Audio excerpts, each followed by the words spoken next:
Hello, fifth grade orchestra members. Shepherd's Hay is song number 162 in the book, and there's a separate video for violins because it is a song really for them practicing their new notes that they've learned on the E string.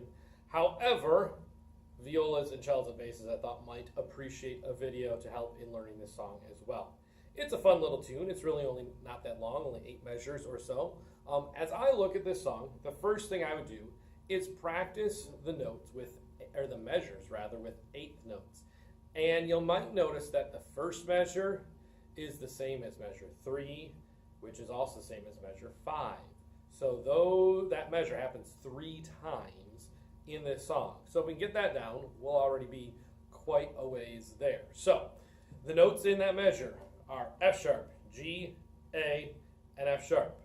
And violas, rather, I would recommend using your 4th finger A. I believe the book says to do that.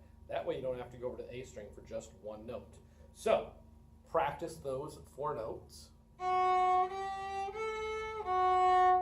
F sharp, G, A, F sharp. Do that, maybe 5, 6, or 10 times in a row until you feel really comfortable with it. Then, moving on, the next thing I would do, I'd approach this song in sections of 2 measures. So measure 1 and 2 would be my first section. I have F sharp, G, A, F sharp, G, G. Sounds like this.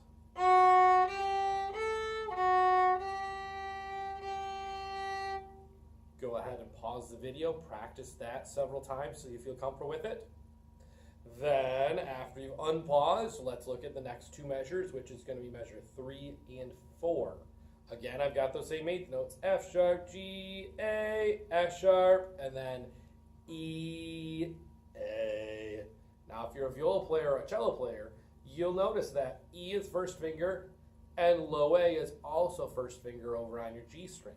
So I'm simply rolling my finger, going across the string from the D string to the G string, first finger across. Basses, you get to just go on your open A, so that's pretty easy for you too.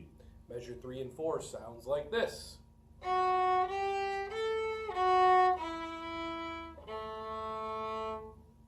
ahead and practice that a bunch of times in a row till it feels really good.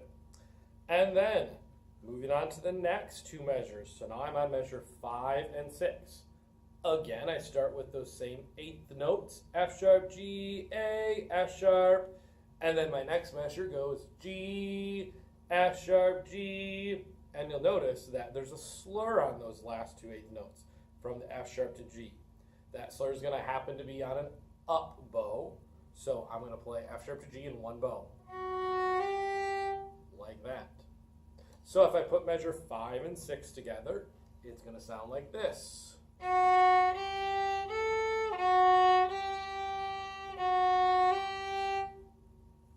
ahead and practice that a bunch of times in a row. And then finally, the last 2 measures, it's just 3 notes. A, use 4th finger if you play viola. Then low A, first finger on my G string if you play viola or cello. And then open D, or violas, I think it might even say use 4th finger D on that last note, which you can certainly do. So those 3 notes will sound like this. A, D. Once you have all of those 2 measure sections figured out, now it's simply just a matter of putting the whole thing together. Sounds like this. Let me play the whole thing for you. Feel free to play along with. Ready and go.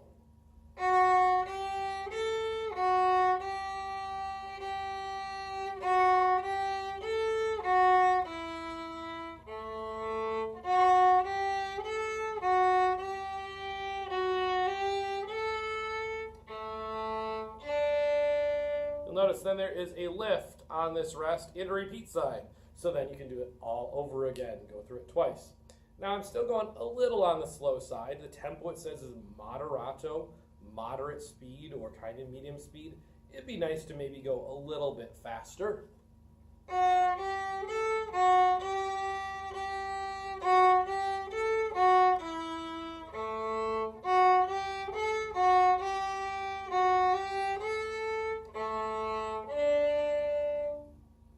something like that. So there you go. Practice 2 measures at a time, and then work on putting the whole thing together. And I bet in 5 minutes of practice, you'll have this song down. Happy practicing.